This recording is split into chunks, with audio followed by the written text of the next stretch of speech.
Dragging the Mark, an original screenplay by Suzy Stein. Fade in. Interior York Hotel, room 12, night. A dive without charm or irony. Joe Dean, late 30s, smooth as melted caramel and cocksure, lands hard, face first against the wall. The fatty mitt pressing his head against the wall belongs to Detective Roy LANGTRY, 50s, big as a tank and just as smart. Joe voiceover. In my racket, most dames are trouble while they're alive. This one's dead and doubled down. LANGTRY cuffs Joe, who, despite not struggling, is getting the rough treatment. As LANGTRY drags him out of the hotel room, Joe turns slowly back. A dead girl, naked and face down on an unmade bed, is covered in blood. An exit wound where her face used to be, red hair matted to the sheet. Money cards are strewn about. A small, round robot scans the room with a laser, bathing the room in an icy blue light. Detective Hampton, 50s, creepy in a wiry way, holds up a gun by the trigger with a pen. Joe voiceover. I'd never seen that weapon, but I knew the prints were mine. Interior, police interrogation room, sector 6. A drab institutional room where hope is left outside. Joe sits handcuffed to the table. He's relaxed, like he just ordered a scotch. Detective LANGTRY pounces. Looks like your dog's been sticking her pussy where it doesn't belong, Joe. LANGTRY pushes a button on his PCOM, the square-inch computer implanted on his wrist. A surveillance hologram of the red-haired girl pops up. Joe voiceover.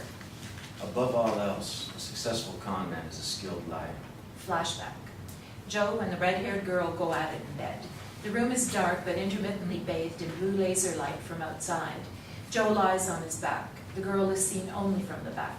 An exquisite dragon tattoo on her bare back is visible only when the blue light floods her back. And flashback. I've never seen that dame before in my life. Flashback. Interior Savoy Hotel lounge, night. A swanky bar glowing red and gold from the LED lights. Automated waitresses, sexy and flirty, roll across the floor, taking orders, scanning money cards, serving drinks. Cora Bruce, early 30s, the redhead, sitting seductively at the bar, places her hand on her companion's knee. From the entrance, Joe, wearing a tailored suit and expensive smile, shakes his head at the sight. Cora leans in and giggles in the schlumpy man's ear. Joe studies Cora's curves, and there are plenty of them. He walks over to the mismatched couple. Excuse me, detective. Mind if I take my wife home? Surprise flashes across Cora's face, but is gone in an instant. There you are, sugar. You're late. Sorry, Bunny. The overseas markets were gangbusters tonight. Detective looks apologetic and stands to leave. Joe bends down and picks up a money card off the floor. You dropped your credits. The detective pats his shirt pocket and takes the money card and eyes Cora suspiciously. Cora smiles sweetly. Let's breeze, Bunny. It's getting late. His grip of her arm will bruise. As they leave the hotel, the security scanners bathe them in blue light, recording their exit and exposing a glimpse of the dragon tattoo on Cora's back. Exterior Savoy Hotel, night. Bright, garish billboards flash incessantly. Scrolling ads on the sides of buildings several stories high glare at passers-by. Neon facades glow loudly in an attempt to distract people from the bleak, almost sunless sky and the decayed, wasted infrastructure and violence that lays just below the lights. Joe, still locked, Cora turns left. A moving sidewalk shuttles them forward. Where's your flop? I don't. Joe jerks her arm. The York. The moving sidewalk is less and less crowded until it carries only them. The bright lights become dimmer and less numerous as the rotting city comes into full view. The brightness and the moving sidewalk stop at the same time. They keep walking, aware that the safety of the lights has gone. Interior York Hotel, room 12, night. Joe shoves Cora through the door and does a quick sweep. You got a condition or am I just cursed? Joe takes a longer look around. Cursed. You're in the blue here. Didn't help you busted up my score. You busted a money card from a cop. The only thing you were going to score was the name of the slammer. What's it to you where I spent the night? Less than nothing. Since when? Since you became a free agent and still twirling for me. I follow the money. Joe looks around. You passed it. If you were riding the money train, you wouldn't stop here. Not on the route. Cora walks into the bathroom. She changes her clothes with the door slightly open. Joe notices. How'd you know that ape was a cop? His wedding ring. He wasn't wearing a wedding ring? Exactly. The poor slob was so married he doesn't piss unless his wife gives him the nod. The rich guy leaves his ring on. Higher stakes, bigger thrill. Cora emerges from the bathroom. Maybe that cop wasn't on the clock. Maybe he just wanted real action. Cop wouldn't play in a fancy joint like that. A guy making jacket work, looking for a little on the side, is gonna go somewhere where he can afford both the booze and the sex. He was on the job. Word was out someone was lifting wallets up to support. You don't say. The lights flicker. Joe looks around the room. On the wall near the door, a small digital display box flashes. Electricity, 0.5 credits remaining. Add credits now. Joe takes a money card from his wallet and scans it.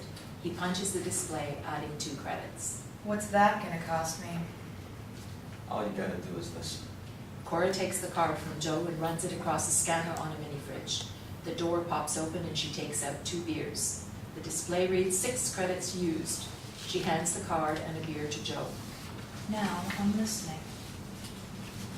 There's a man on the moon. Let's go get him. End flashback. Interior Police Interrogation Room, Sector 6. LANGTRY punches out another hologram. A grainy, unfriendly picture. Taken off the surveillance video right before the manager heard the heater pop. Your wife's a big girl. That's you. I'm sure that's your wife. That's you in the lobby of York. That's somebody in the lobby of the York. The back of someone. Same haircut as you. Same expensive suit as you. Different guy. Flashback. Interior York Hotel, Room 13. Indistinguishable from any other room at the York. Joe stares out the window. Cora, dressed in a tight black business suit, takes a data card from the table and glides it into her P-com. A hologram newsline photo of a powerful-looking Ted Weston, early 60s, well-groomed, distinguished, overly confident, in front of several smiling employees pops up. Cora's POV of the photo and the bold portion of the caption. Theodore Weston and his financial army of analysts and accountants prepare for the New World Order. End Cora's POV. What if I can't rope him? Who can't you roll? Besides, we have one thing he doesn't. Cora scrolls through the hologram. Pages of spreadsheets zip across. All this green from a Ponzi scheme. Weston's a bigger grifter than me. You're better. I'd blush if I could. And remember, Weston thinks he can't be conned, and that's the best kind of mark. How'd you get all this info? It came with the job offer. Joe looks at his watch. Let's breeze. He gathers the data cards, including the one in Cora's P-com, and places them in an open wall safe. A data card falls and Joe bends to pick it up. Hey, who's Albert Armstrong? Joe spins back toward the safe and sees Cora has taken a passport out of the safe. Nobody. Looks like you. Cora hands him the passport. Another shoe? He's not a shoe. Cora eyes him. He looks like an arrow. As straight as they come. An arrow that never hurt anybody. Never wrestled with his conscience. You wrestled, Joe? Not very good at it. That's why Weston is my last play. Not a chance. Chips like us don't just walk away. Sooner or later, we wind up a corpse in someone else's grave. Weston is a once-in-a-lifetime score. 100 lifetimes. After we settle, Joe Dean is a ghost. Ain't the money. Where you go when you don't find a mark? You breathe clear, Joe. Midlands. Sectors that are too small and quiet for scanners and hires. Easy to get lost. Dull's dull. I knew Ralph only once. I bet she's something special. She was born in the blue, but she could talk sweet and smooth like warm honey. She got lucky once and ran with it. Nothing wrong with the Midlands. You can have a real nice life there. A little house, an old man, crawlers. Kids. I'm all sharp corners and open sockets. And all the men I know are marks. End flashback. Interior Police Interrogation Room, Sector 6. LANGTRY is still going hard at Joe. A lot of good guys get taken by bad dames. I thought cops didn't interfere in Sector 5. Not green enough? Usually, yeah. But this is heart attack serious. There hasn't been a murder in any sector for 6 years. That you know about. What does it you Sixers say? No corpse, no crime? That's the mantra. Killing, Any killing gets you the hot shot these days. No trial, no jury, no chance. So why would a chip like you leave that cookie's brains all over the bed to be roach chow? End of the first scene.